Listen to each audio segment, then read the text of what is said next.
Hey guys, Rachel Legends. Welcome to another Champion Guide. Sending some positive vibes and love your way, especially if you need it out there today. Today's going to be one of the GOATs. They're not all great, but today we have a truly great and special legendary champion. Really one of the best legendaries released in the last year or two in the game. He is that good. It's Firrol The Barkhorn, the Spirit Affinity legendary Sylvan Walker Christmas tree in the game. Before we get into what makes him so good and how to build him, let's go ahead and give a shout out to some of you guys. We had almost 100, I'm not being hyperbolic, requests to get Firrol on the channel, so I'm not going to be able to get to all the shouts. I'm not going to say all your names, but thank you to all of you guys out there keeping the Champion Guide requests coming in the comments, right? I get all my Champion Guide request ideas, or it kind of gives me inspiration on who to build, who to focus on next from you guys. So thank you so much to every single one of you who have been putting in recommendations, not just for Firrol, but for everybody out there. So a few of you guys in the background, thank you so much. Let's jump into this awesome champion.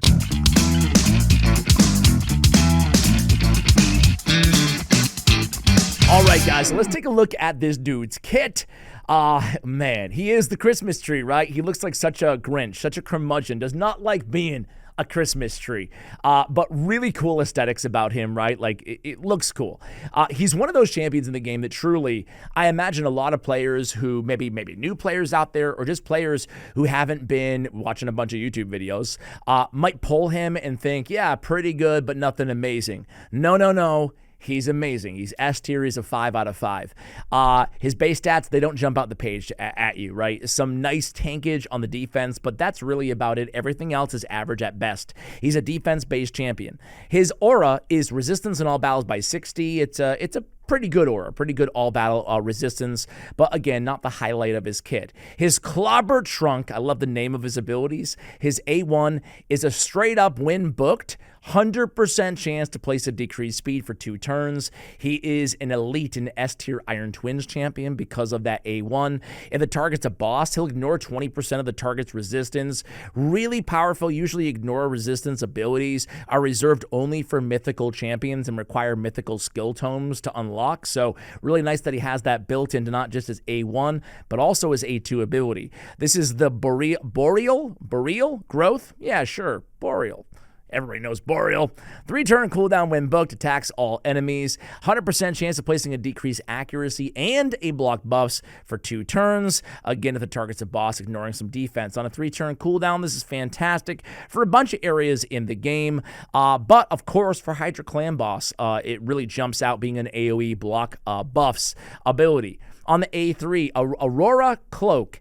It's a 4-turn cooldown, which is the standard for all Perfect Veil buffs out there in the game. Has an increased resistance in all allies for 3 turns. Nice duration on a 4-turn cooldown when booked. He's worth your books, by the way. If any legendary is worth your books, is definitely Firrol. Although I will say, a lot of the utility you can get out of him comes off the passive, which does not require books. Either way, Perfect Veil on all allies except this champion is going to be a great way to control Torment. In Hydra again, and Perfect Veil is just great. It has 15% damage mitigation on AoE attacks. Obviously can't be single targeted also while under a Perfect Veil. So that's a 2-turn duration. On the passive, Spirit of the North. If an ally is under 2 or more buffs, increase their resistance by 50. 50 parlayed with the increased resistance, a buff that he brings on a 3-turn duration already, it starts to be very significant in terms of the amount of resistance you're just going to get from having this dude on your team, right? If an ally is under 3 or more buffs, also increases their accuracy by 50. Now, this is a very buff-heavy game. I was going to say meta, but it's just the game, right? There's a lot of different buffs. It's not that high of a threshold to clear in most battles, especially longer battles. I'm talking all of the clan bosses to get 3 or more buffs on your allies. That's a permanent, just as long as they have 3 buffs, you get 50 accuracy, right? Just all the time off of his passive. If they're under 4 or more buffs, also increases their damage dealt by 20%. Just a straight up damage buff. I mean, I cannot over-articulate, estimate, whatever. I cannot convey how powerful this ability is. A straight-up 20% damage boost, not just on your nukers, but on everybody who's under those buffs, is just bonkers, man. I mean, that's like a built-in 9-piece protection. More than that, with 4 buffs, you know? It's so powerful. It can really skyrocket the damage that you're able to do, again, especially in longer battles, but even in short burst situations. I'm going to show you a nasty video from the $1 million account video. I'll also include that on an end card if you guys missed that. It's just insane what that account is. But anyway, I digress. But I'll show you like some people can stack multiple Firrols on the same team if you have dupes, and then put an uber nuker on the team like a Siegfried in the video clip that I show you. And it's just like he hits for just godlike damage, right? Because it can stack with other Firrols as well. So that's the dude's kit. Very, very good. You can basically use him everywhere. If we pull him up here on hellhades.com, they give him a perfect 5 out of 5 rating. One of the only, I guess, 20 or so champions in the game they give a perfect 5 out of 5 to. If you take a look at his areas, again, it shows the versatility. He's looking at all this yellow, right? He's not much of a PvP champion. Arena, they give him a 4 out of 5. I think that's being kind in the end game. However, you know, progression-wise, you can do some fun things with him. They can create a high resistance team, for example. You can use him as an off-meta option, especially if you're, you know, you just want to get a little bit, you know, pair him with like a Pythion or somebody like that, a Mithrala, and really just go all-out resistance. You can have some fun with him in the arena, although he's not super meta. Ice Golem hard, sure. Ice Golem normal, absolutely. Dragon everywhere. Spider everywhere. He's going to get more damage out of your damage dealers. He's going to support everybody else on the team. Hydra clan boss, all 3 clan bosses. Chimera, he's a beast. He's going to be in a lot of the best Chimera teams, a lot of the best Hydra teams in the world. And he can help out every team. He's not a champion that you have to build a specific and very particular team around them to get the utility out of him. All you need is buffs. That's all you need, right? And he's bringing 2 of them himself. So we already talked about he's not a damage dealer, right? So, I mean, sure, the multipliers aren't awful, 3.5 on the A1, 3.6 on the AoE, but he's not known for his damage. He's known for the damage that he's going to get out of everybody else on your team. All right, let me go ahead and talk about my 3, I'll call it 4 best ways to build your Firrol the Barkhorn in order, okay? In order. Now, I can't pull off the #1 build. I wish I could, but alas, I am missing a banner. The #1 build for Firrol the Barkhorn, bro, the Barkhorn, is going to be a 9-piece Firrol set. My man has 3 debuffs, decreased accuracy, block buffs, and a decreased speed. You get that extra damage, 15% extra damage off the 9-piece Firrol, and you add that to the extra damage dealt that he already has on his passive. That is the best way to build Firrol. Now, odds are 99% of you guys aren't able to pull that off. If you can, more power to you. I can't. I'm missing a banner, like I said, for Sylvan Watchers, unfortunately. But the 9 pieces allies going to deal 5% more damage per each debuff placed by the wearer. So you get that 15% damage and then another 20% damage on top of that. It's the best damage boost out there in the game, right? So that's #1. #2 is the way that I have them built. A 9-piece protection set. You're going to have the protected buffs, but you're going to have allies deal 5% more damage for each buff placed by the wearer. So he has the 2 buffs on the A3, the Perfect Veil, and the increased resistance, 3-turn duration, which helps mitigate the 4-turn cooldown on the increased resistance. So you're going to still get the extra damage out of your Firrol the Barkhorn. Moreover, you'll get protected buffs, which is very useful in Chimera and all over the place in the game, right? You also have the extra speed, HP, and resistance, all the stats that we want on this champion from a protection set. Now, okay, those are the 9-piece like god builds on Firrol. How else would we be building him not using 9-piece sets? My favorite 2 ways are Guardian. Guardian is really underrated and super solid, right? You can make him a super tank. A champion that's already like fairly tanky like a Firrol, who just is all about boosting your team and survivability and just being a quintessential tank for your squad. You can double down on that where observes 10% of damage dealt to ally champions, heals himself by 10% every turn. It's a really solid kit. Now on his Masteries, if you were going to go the all-out tank route and go with Guardian gear, I would pair that with an Immortal set too for extra healing and extra HP. I would certainly want more HP than I have on him on my build too. I'd want to really prioritize survivability because in a Guardian set, similar to like ally protection, not as acute, but similar, you need them to be super tanky too. So just make sure you don't want them to die. Now, if I was going to go that route, I wouldn't go support tree. I'd probably go defense with the Guardian Immortal, and I'd go down and I'd pick up Selfless Defender, and I might even pick up Bulwark, just to triple down on that ally protection damage mitigation, right? Decrease all the damage all out by 5%. That will make it a 15% when you pair it with the Guardian set. So that's my third favorite way to build him.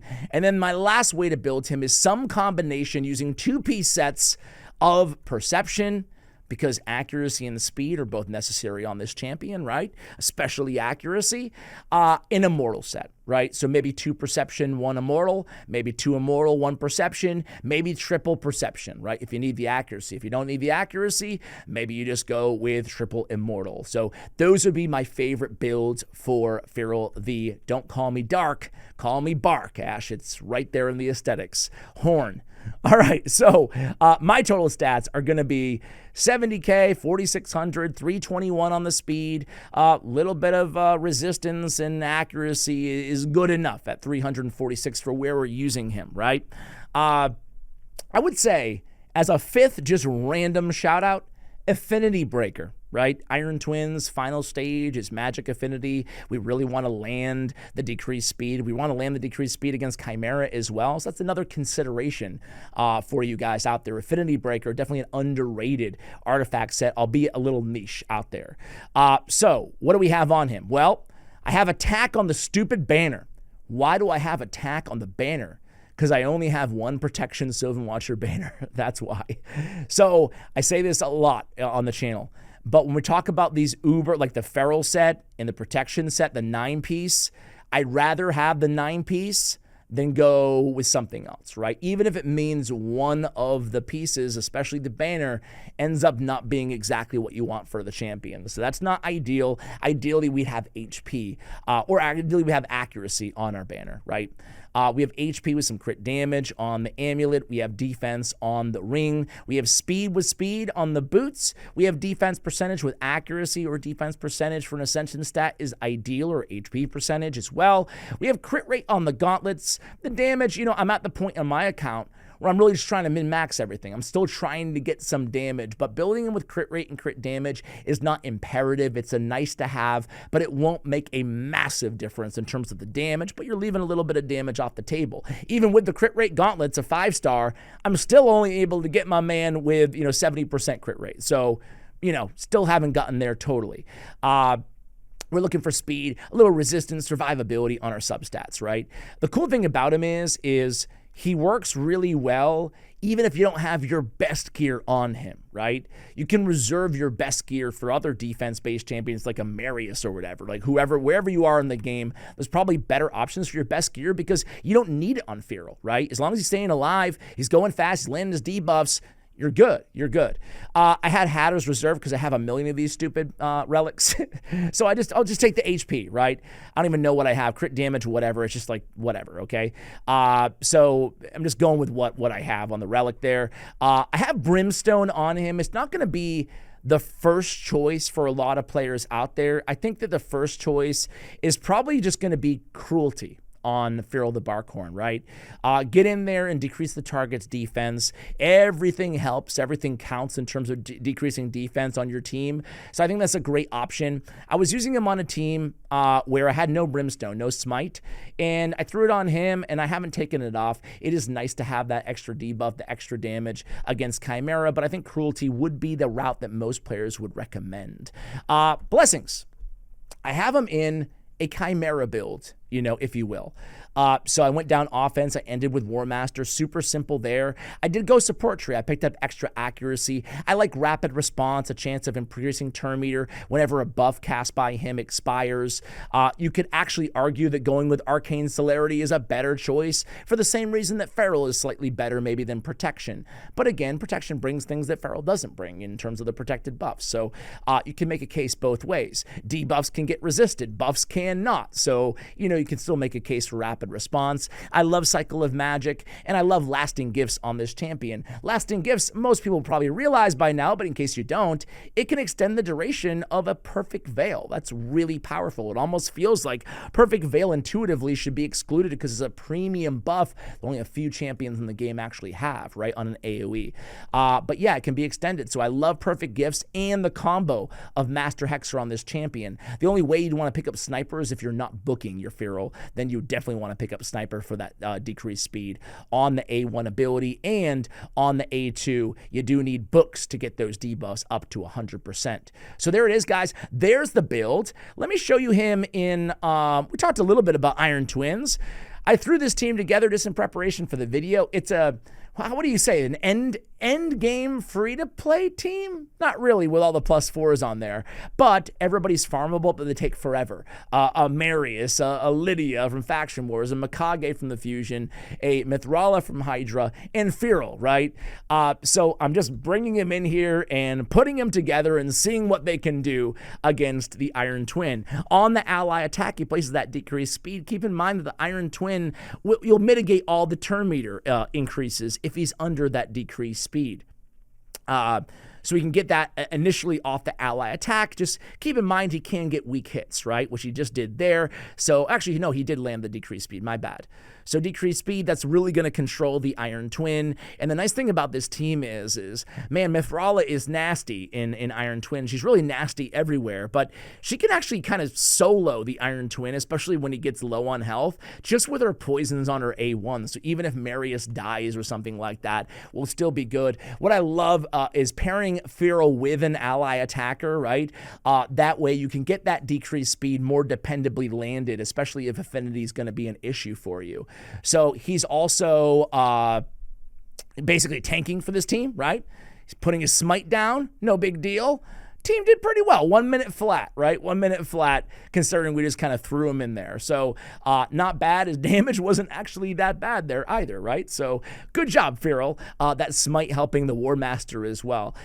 So that's the team. Very, very good against Iron Twins, but he's very good everywhere. I could just sit here and slot him in to all my best teams, right? If I needed more survivability here, if I need buffs for Seer to strip, I would just run him in place of like a Gizmak. It might take a little bit longer, but it's not going to make a big difference, and he's going to help and aid in my survivability, right? The only dungeon I'm really not using him in is Fire Knight's castle, right? He can speed up. I got to show you that speed run, actually, from the $1 million account. So why don't we go ahead and pull that up right now? I thought I had it ready to go, but let me go ahead and vamp for a second, because I don't like to edit these videos. So let me show you. These are the ones I'm talking about here. It was this one, the full showcase. I did a follow-up because people were like, you didn't look at all the teams, Ash. You didn't look at all the teams. So I did in this one. Check it out.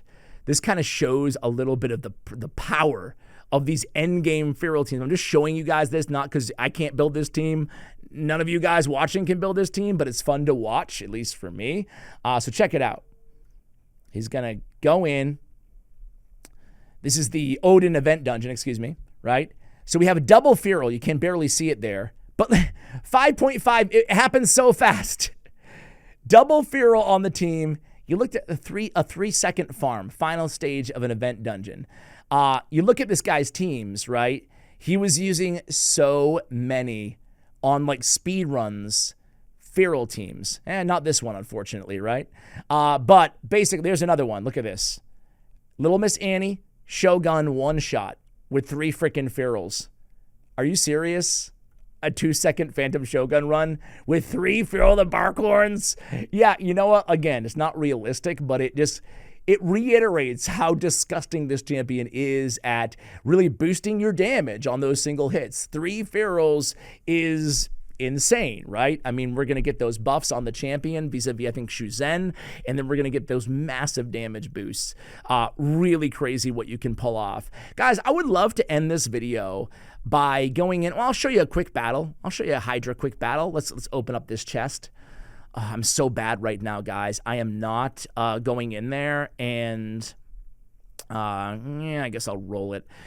I haven't been going in and doing cleanses, man. My inbox, you ever get like this? My inbox is absolutely just jammed right now. So much so that I can't even get, I can't even claim too much stuff right now.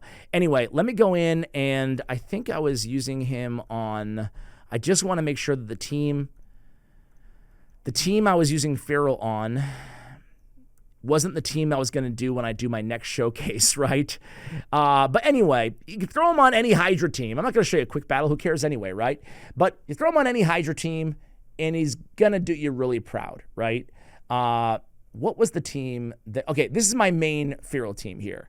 I'd have to move the gear around, so I won't show you the entire run, but it's an auto team because everything should be auto now, and Hydra, ideally, because they have quick battles, which is so great.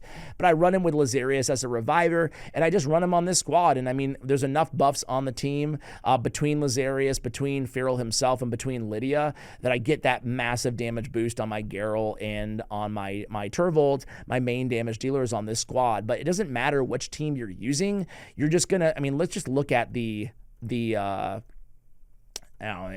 forget it. We're so early in Hydra Clash right now. But if you go look at the top teams on almost every dungeon, every area in the game, you'll see Firrol everywhere, right? Let's go to Chimera. I have 18 hours left. I've been kind of putting off autoing into this next key. So let me go ahead and go Nightmare. And this is the squad. It's an endgame team. I apologize, but I figured we'd check out his damage together, right? All right, guys. So here we are at the end of the run, and Firrol just getting the job done here, right? Really helping the team out. Just a beast of a champion. Have we mentioned that before? Honestly, I forgot because I'm actually recording the end of this run like 8 hours later. I had to break for work and do it later. So yeah, anyway, success though, success. So we're going here. We're at turn 63 right now. We're at 470 or so damage total. This team can pull off 1 billion damage. So I have a long way to go, and a lot of it's on the Toshiro build, just really been maxing him, getting a lot more crit damage on him as well. But anyway, let's go in and finish this run off. And Firrol, though, like with the dependable decreased speeds on the A1, it's noteworthy that I want to open up with an A1 on Firrol on Chimera, right? Because we want to land the decreased speed right away so we can get those extra turns in, even above his A2 and his A3 ability. That's an important note that I probably should have pointed out maybe earlier even in the video. So anyway, we're going to keep going. We're going to get in here with some A1 action.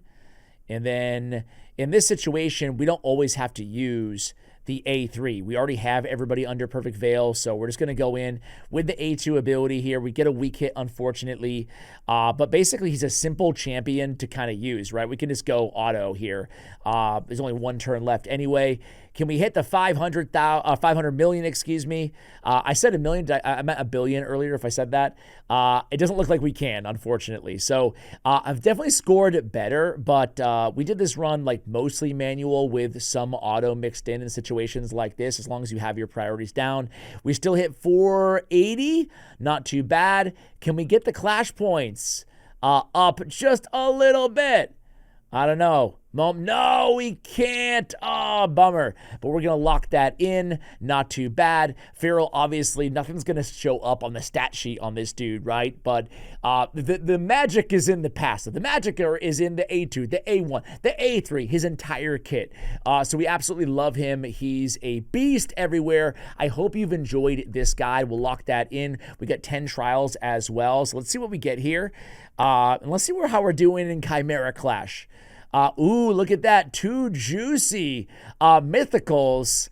All right. Don't spend them all in one place.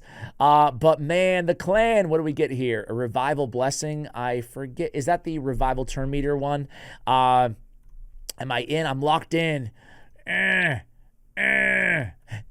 It's interestingly enough here on Ultra Nightmare, I scored 382. and then 483 on Nightmare. So you can see the damage. Same team, obviously, as well. I said interestingly enough, it's actually not that interesting. But hey, maybe we can push for maybe second place. I'm just not sure how many of we have. Like I think our second or third best scorer, maybe our second best scorer, has not used either of his keys yet. Hopefully he's saving those for later. Anyway, I digress. Firrol's a beast. Keep the champion guide request coming in the comments below, guys. Thank you for watching till the end. Much love, and as always, take care, guys.